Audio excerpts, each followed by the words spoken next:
Assalamualaikum warahmatullahi wabarakatuh. Selamat pagi anak-anakku semua kelas 8. Masih di bab yang sama, yaitu sistem gerak pada makhluk hidup. Untuk pertemuan kali ini kita akan bahas gerak pada hewan dan tumbuhan. Setelah sebelumnya kita membahas gerak pada manusia. Tidak lupa salam sehat dan semangat. Langsung saja kita bahas yang pertama, yaitu gerak pada hewan. Gerak pada hewan hampir sama seperti pada manusia. Hewan bergerak itu sebagian atau seluruh bagian tubuhnya itu ikut bergerak.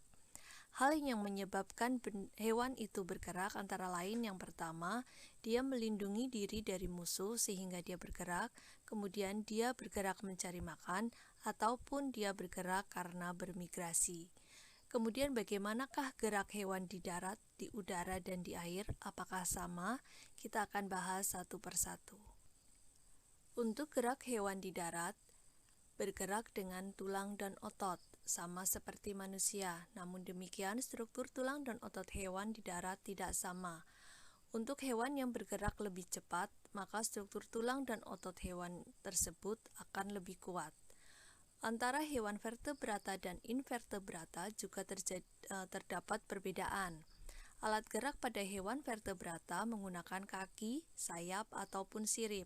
Sedangkan pada hewan invertebrata, contohnya di situ hewan lunak, dia menggunakan alat gerak khusus yaitu kaki otot. Sedangkan untuk hewan berongga, contohnya ubur-ubur, dia bergerak menggunakan tentakel. Berikutnya gerak hewan di udara, sebagai contoh burung. Burung harus bisa melawan gaya gravitasi dengan diimbangi dengan gaya angkat ke atas. Ketika burung terbang, burung akan mengepakkan sayapnya ke bawah. Hal ini mengakibatkan udara di bagian atas burung mengalir ke bawah dan memberikan tekanan ke bawah. Hal ini akan menimbulkan gaya aksi dan reaksi sehingga ada gaya dorong pada tubuh burung sehingga burung bisa bertahan di udara. Hal ini membutuhkan gabungan antara otot dan tulang yang kuat pada burung. Yang ketiga, gerak hewan di air. Ikan dapat berenang karena massa jenis ikan yang lebih kecil dibandingkan dengan lingkungannya. Yang kedua, bentuk tubuh yang aerodinamis atau streamline mengurangi hambatan ketika ikan bergerak di dalam air. Ikan dilengkapi dengan otot dan tulang belakang yang fleksibel, sehingga bisa mendorong ekor dan sirip ikan di dalam air. Demikian tadi sekilas untuk gerak pada hewan. Kita lanjutkan yang berikutnya, yaitu gerak pada tumbuhan. Berdasarkan sumber rangsangan, gerak tumbuhan nanti dibagi menjadi 3. Yang pertama, gerak endonom. Di sini rangsangannya berasal dari tumbuhan itu sendiri. Yang kedua, gerak etionom. Di sini rangsangan berasal dari luar. Sedangkan yang ketiga, gerak higroskopis, di sini disebabkan karena adanya perubahan kadar air.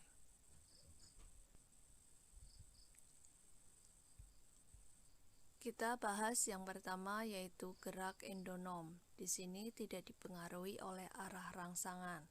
Contohnya, gerak rotasi sitoplasma pada sel-sel daun hidrilla. Yang berikutnya, gerak higroskopis.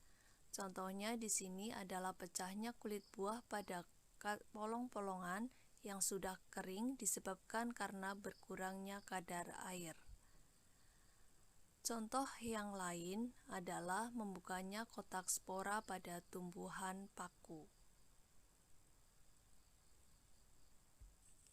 Untuk gerak yang paling banyak jenisnya adalah gerak etionom, yaitu gerak yang dipengaruhi oleh rangsangan dari luar. Ini nanti dibagi lagi menjadi 3, yaitu gerak tropisme, gerak nasti, dan gerak taksis. Kita akan bahas satu per satu. Kita bahas yang pertama yaitu tropisme. Tropisme adalah gerak tumbuhan yang arah geraknya dipengaruhi oleh arah datangnya rangsangan. Nanti ada dua macam karena dipengaruhi oleh arah datangnya rangsangan. Ada yang mendekati arah rangsangan disebut dengan tropisme positif. Ada yang menjauhi arah rangsangan disebut dengan tropisme negatif. Berdasarkan jenis rangsangannya, nanti tropisme dibagi menjadi beberapa jenis. Langsung saja kita bahas satu per satu.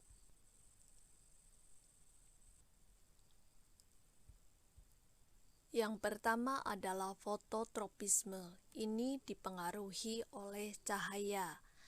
Seperti yang ada di dalam video, kamu perhatikan di situ gerak tumbuhan itu selalu menuju ke arah datangnya cahaya. Oleh karena itu, nanti untuk ujung tumbuhan disebut dengan fototropisme positif. Sedangkan untuk gerak akar itu menjauhi arah cahaya, maka disebut dengan fototropisme negatif.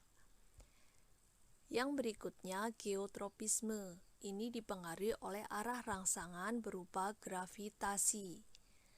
Kamu perhatikan lagi di situ untuk ujung tumbuhan itu selalu menjauhi gravitasi bumi. Oleh karena itu, untuk ini disebut dengan geotropisme negatif. Sedangkan untuk akar itu bergerak selalu mendekati gravitasi bumi. Oleh karena itu disebut dengan geotropisme positif. Untuk tropisme yang ketiga yaitu tigmotropisme. Ini disebabkan rangsangan berupa sentuhan.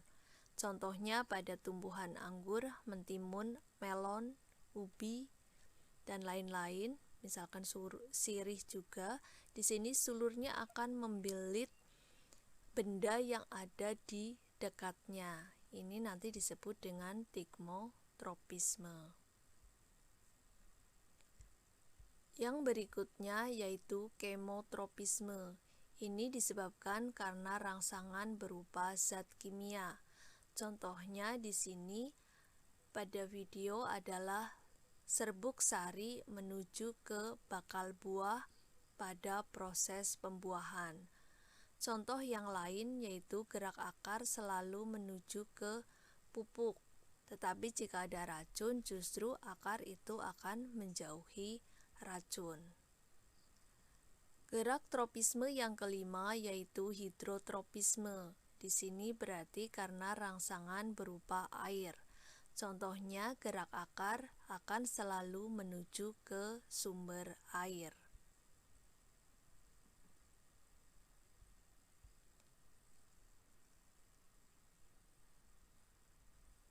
Yang berikutnya adalah gerak nasti. Ini berbeda dengan gerak tropisme. Kalau tadi gerak tropisme dipengaruhi oleh arah datangnya rangsangan, sedangkan untuk gerak nasti tidak dipengaruhi oleh arah datangnya rangsangan. Untuk gerak nasti juga nanti dibagi beberapa jenis berdasarkan rangsangannya, yaitu bisa sentuhan, bisa dari suasana gelap, bisa dari cahaya, suhu, kemudian serangga, dan berbagai rangsangan yang lain. Gerak nasti yang pertama kita bahas yaitu tigmonasti. Di sini dipengaruhi oleh adanya rangsangan berupa sentuhan. Kalian perhatikan gambar putri malu tersebut. Disentuh dari manapun, mengatupnya arahnya sama. Jadi di sini tidak dipengaruhi oleh arah datangnya rangsangan. Ini disebut dengan gerak nasti. Kalau tadi tigmotropisme pada tumbuhan sulur, di situ membelitnya selalu mendekati arah rambatannya. Yang berikutnya yaitu gerak niktinasti. Di sini dipengaruhi oleh suasana gelap. Contohnya yaitu merunduknya atau mengatupnya tanaman Leguminosae pada sore hari. contohnya pada tumbuhan petai.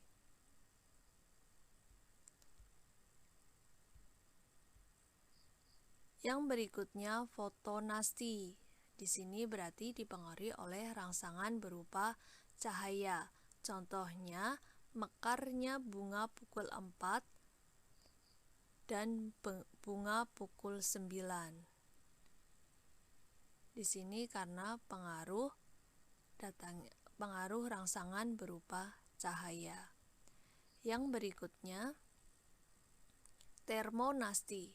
Di sini disebabkan oleh rangsangan berupa suhu. Contohnya adalah mekarnya bunga tulip dan sakura pada musim semi. Di musim yang lain tidak akan mekar karena suhunya berbeda. Yang berikutnya haptonasti. Di sini adalah gerak nasti yang disebabkan oleh sentuhan berupa serangga.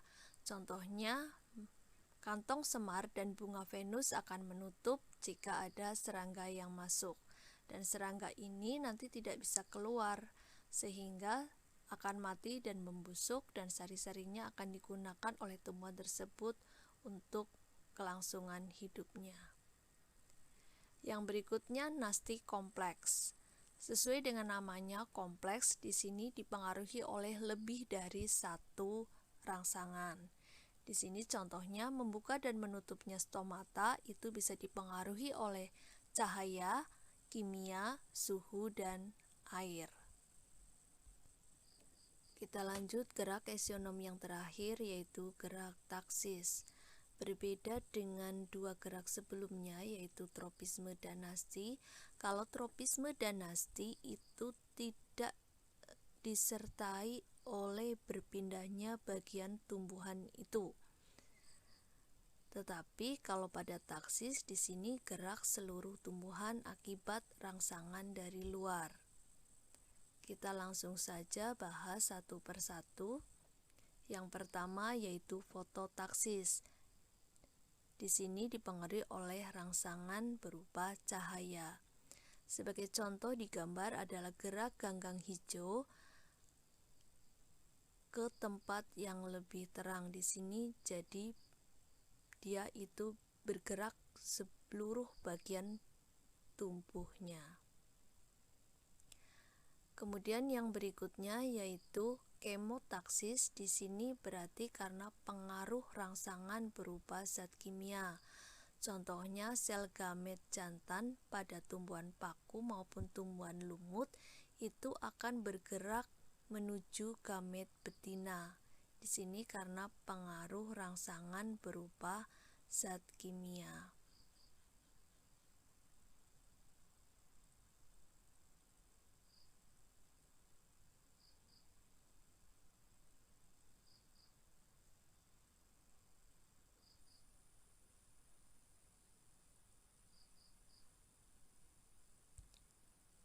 Yang terakhir yaitu galvanotaksis. Di sini dipengaruhi oleh rangsangan berupa arus listrik. Contohnya adalah gerak bakteri ke arah kutub positif atau negatif. Demikian untuk gerak pada tumbuhan dan pada hewan pada pertemuan kali ini. Semoga kalian bisa memahaminya. Terima kasih. Wassalamualaikum warahmatullahi wabarakatuh. Salam sehat dan semangat.